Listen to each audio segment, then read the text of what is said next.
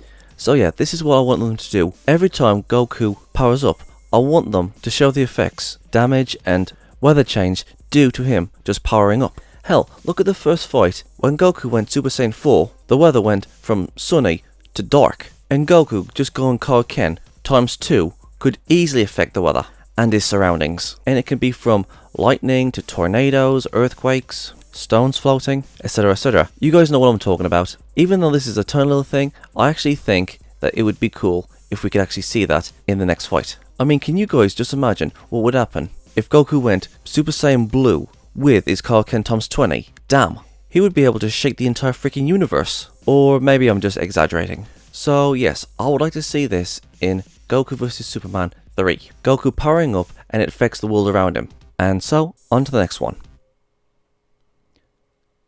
Number 6. Getting Team 4-Star on board. I mean, do I really need to say this? We all know that Masako X is going to be voicing Goku. And just like what I said about the music they should use in the first fight, I think they should also be creative and have fun with the voice acting. And also get a few DC fans that would gladly do the voice of Superman, Batman, etc. In fact, they should do something similar to what the Tournament of Power did. Everybody's on the sidelines and giving narrations of what's happening. And cheering, we could have Beerus, Vegeta, Trunks, etc, etc. Batman, Wonder Woman, The Flash. It would be awesome to see that. Obviously they can't interfere with the fight, but it would be cool to see other characters and saying their part in the fight. So, yeah, that was easy. Bring in Team 4-Star. So with that said and done, let's move on. Number 5.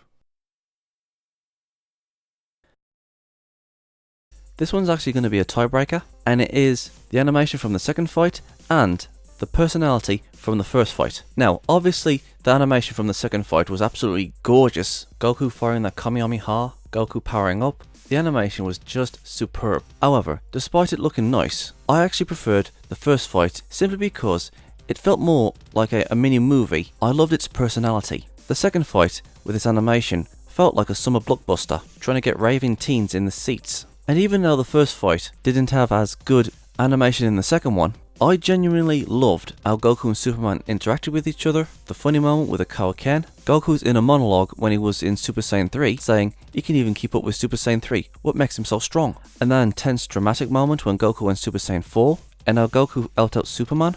That's what I mean by personality, how they interact, how they can make us laugh. And that's what I mean by personality. And that's why I prefer the first fight than I do with the second fight. However, if we were to combine both the animation and the personality of both fights, we could get something spectacular that would put both fights to shame. So, animation from the second fight and the personality from the first fight. Mix them together and we would get something awesome. And with that said, let's continue. Number 4. Getting Seth the Programmer and Chuck the Cybercook on this project. And what I mean by that is, I think that these two should be the ones to analyse how powerful Goku is and give their analysis to Wiz and Boomstick. And also, I couldn't find any Superman power scalers on YouTube. Hell, I don't even know which Superman YouTubers to mention to put on this list. So here's what I think they should do. They should get Chuck the Cybercook and Seth the Programmer, and they should get 2 other Superman power scalers. They talk it out, both Seth the Programmer, Chuck the Cybercook, Wiz and Boomstick, and 2 Superman power scalers. They come together, talk it out, saying which characters can do what and how powerful they are, and when they've all come to an agreement, they put all their analyses inside the video, saying how powerful Superman is and how powerful Goku is, so that way everybody will be happy with the results. And I think talking it out with Wiz and Boomstick, Chuck, Seth, and the 2 Superman power scalers, we can finally settle this fight once and for all. So yes, I think Seth and Chuck should get involved in this project of Goku vs Superman 3. So that was that. Let's get on to the next one. Number 3. Telling us which versions of Superman Goku can defeat after the fight is over. Like in the first 2 fights, at the end of the fight, we are given reasons as to why one character would beat the other character. But since there are 3 versions of Goku and loads of versions of Superman, and we go from the weakest to the absolute strongest versions of the characters, like you can see in this chart I made, at the top you can see base Goku all the way to Super Saiyan 3 Goku, at the end of Dragon Ball Super, and you got future base Goku going up all the way to Super Saiyan 3 GT Goku. Yeah, I know these are the kid versions of Goku, and in the future Goku's an adult, but I'm just showing these as an example of the transformations Goku can do. So you go from base all the way to Super Saiyan 3, and then we go to Xeno Goku, which is much more powerful than Super Saiyan 3 GT Goku, and then we go to Super Saiyan 4 GT Goku, then Kaioken Xeno Goku, then Super Saiyan 1 to Super Saiyan 3, then we go to Super Saiyan God Goku, and then we go to Super Saiyan 4 Xeno Goku,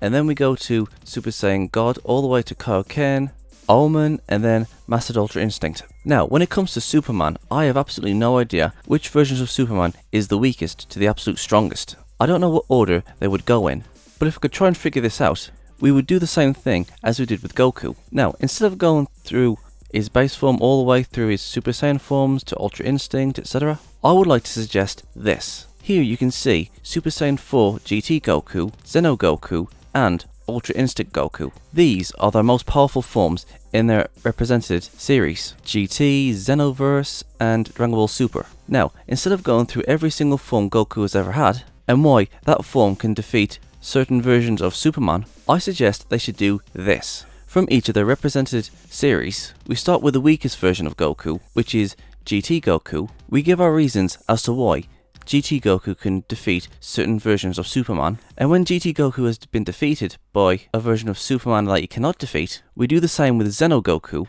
which is much more powerful than GT Goku, and we do the same with Ultra Instinct Goku. Now obviously, Ultra Instinct Goku is much more powerful than Xeno Goku and GT Goku. So obviously, whatever versions of Superman is defeated by GT Goku or Xeno Goku, obviously Ultra Instinct Goku can easily defeat the Superman that GT Goku and Xeno Goku has defeated. These 3 Gokus are at the peak of their power in the representative series. So let's just say for example that GT Goku went first and he defeated so many versions of Superman, and he came across a Superman that he couldn't defeat, and they gave their reasons as to why GT Goku would lose. And then we move on to Xeno Goku, which is much more powerful than GT Goku. He continues to beat the weaker versions of Superman, and he can already defeat the weaker versions that GT Goku has fought. And then when Super Saiyan 4 Xeno Goku is defeated by a version of Superman he can't defeat, and then Ultra Instinct Goku takes his place, and so on and so forth. Rinse and repeat. Even though I think they should do it this way, as you can see here from the chart,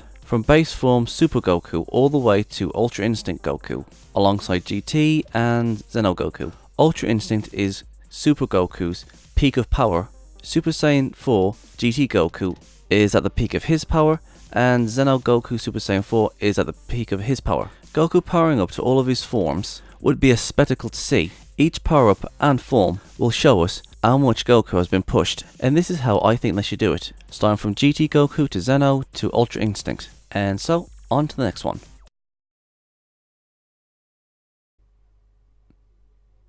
Number 2.